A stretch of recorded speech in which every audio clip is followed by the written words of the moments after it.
नमो लोए सभ्य साउणम।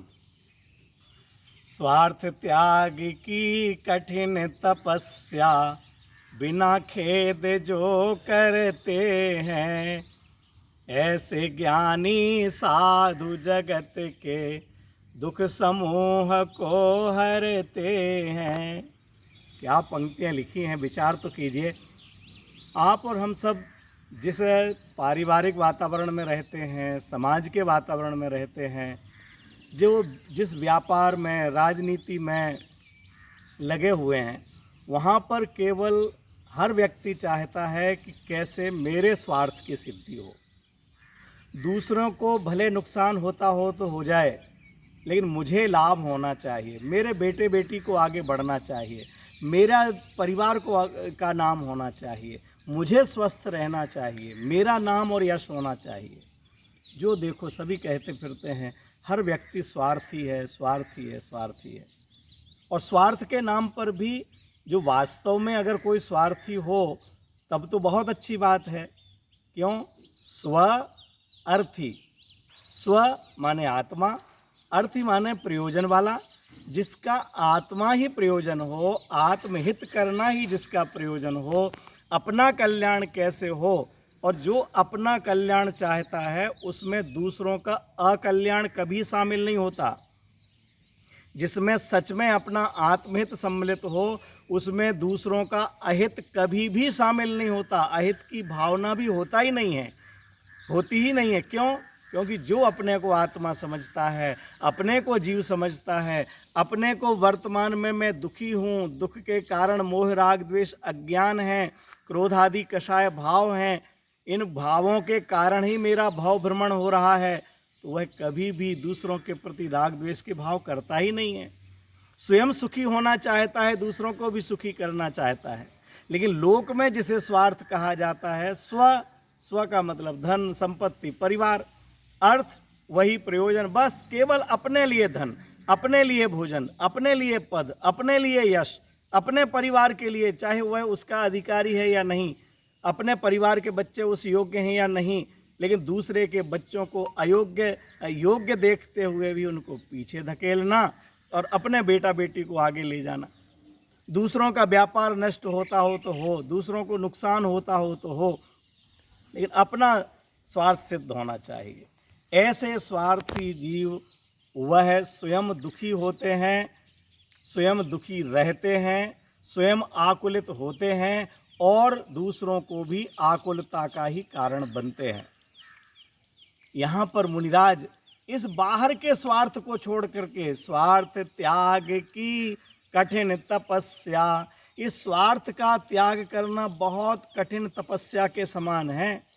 हमने केवल अपने शरीर को अपना मान के यही मैं हूँ ऐसा मानकर इसके ही पोषण के लिए जीवन लगाया हुआ है, इसमें ही संतुष्ट हो रहे हैं। ये अगर सुंदर दिखता है, लोग सुंदर कहते हैं, तो मुझे लगता है कि वाह, जैसे मैं सुंदर हो गया। हमें अगर कोई अधिकार मिलता है, उस अधिकार का हम दुरुपयोग करते हैं। उस अधिकार का हमें, अगर किसी संस्था के पदाधिकारी हैं तो हम चाहते हैं कि इस संस्था में मेरे ही परिवार के लोग आवें। लोग तो बाहर देखिए आप, राजनीति में किसी जाति वाला अगर मुख्यमंत्री बन जाए तो लाखों लोग उस जाति के अपने आप को मुख्यमंत्री समझते हैं। ज़िले में अगर किसी जाति वाला कलेक्टर हो तो उस जाति के लोग समझते हैं जैसे कि मैं कलेक्टर हो गया। और कुछ वो स्वार्थी पदाधिकारी अपनी जाति का अन्याय किया गया हो तो भी उनके लिए लाभ देते हैं, दूसरों पर अन्याय करके भी लाभ करते हैं। यह योग्य नहीं है। हमारे मुनिराज वो हमारे आदर्श हैं। स्वार्थ त्याग की कठिन तपस्या करते हैं। बाहर के स्वार्थ को, आहार का भी स्वार्थ नहीं है, यश का भी स्वार्थ नहीं है, नाम का भी स्वार्थ नहीं है, शरीर का भी स्वार्थ नहीं है। अगर स्वार्थ है तो स्व माने आत्मा, स्व माने ज्ञान दर्शन स्वभावी चैतन्य आत्मा। उस आत्मा की सिद्धि के लिए वह निरंतर कठिन तपस्या करते हैं। 12 प्रकार के तप तपते हैं। 6 प्रकार के अंतरंग तप होते हैं, 6 प्रकार के बहिरंग तप होते हैं। वे सभी तप वे केवल अपनी आत्म साधना के लिए करते हैं, संयम की साधना के लिए करते हैं। उनको लगता है संयम रतन संभाल, विषय चोर बहु फिरत हैं। हमको लगता है मुनिराज के पास क्या है, मुनिराज ने सब कुछ छोड़ दिया, सब कुछ छोड़ दिया।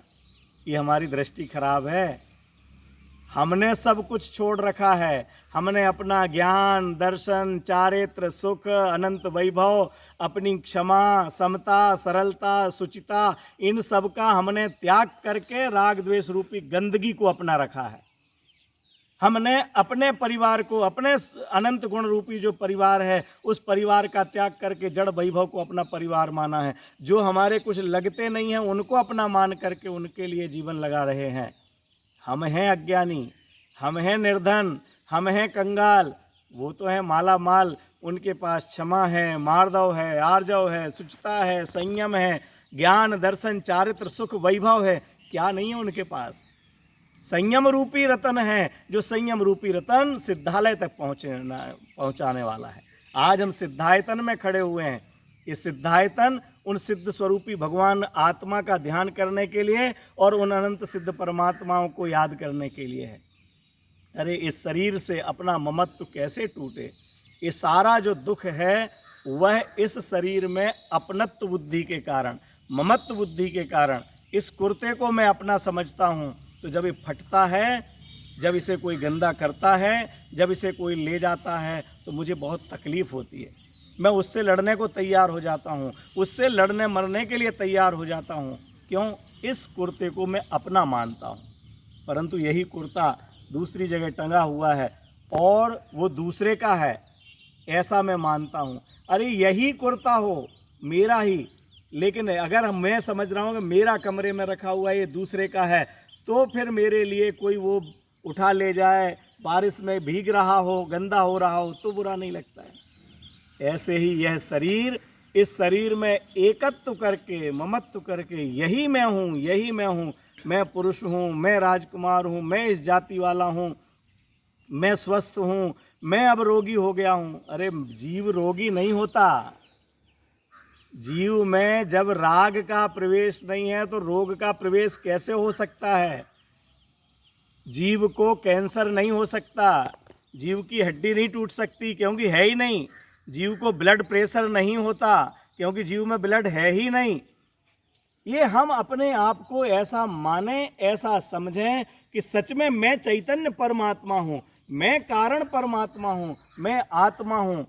जो ऐसी भावना भाते हैं वे बाहर के स्वार्थ को छोड़ करके स्वार्थ त्याग की कठिन तपस्या बिना खेद जो करते हैं। बिना खेद, कोई खेद ही नहीं इनके जीवन में होता। किस बात का खेद?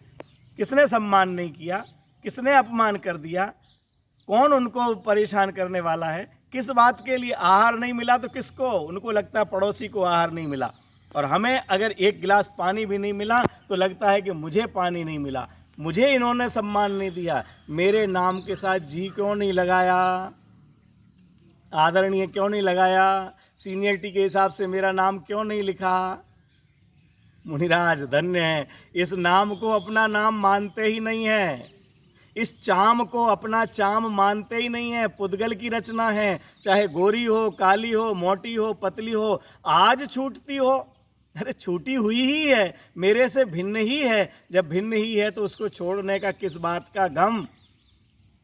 इस छूटे हुए शरीर को अपना मानना, जड़ पुद्गल सड़ते गलते शरीर को अपना मानना, ये बहुत बड़ी भूल है, बहुत बड़ी अज्ञानता है।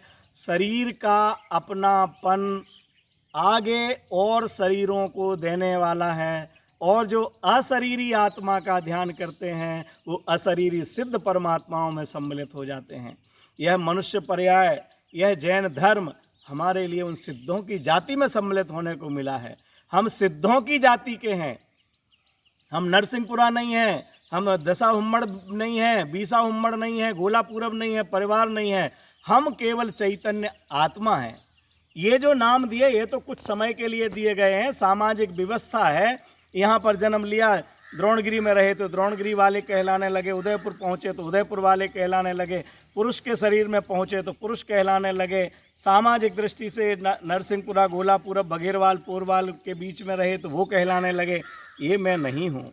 धन्य है वो मुनिराज, धन्य है वो मुनीश्वर जो स्वार्थ त्याग की कठिन तपस्या बिना खेद जो करते हैं, ऐसे ज्ञानी साधु जगत के दुख समूह को हरते हैं। ऐसे ज्ञानी साधु परमात्मा अपने अनंत दुखों का तो नाश करते ही हैं, लेकिन दूसरों के दुखों के में भी नाश करने की में निमित्त बनते हैं।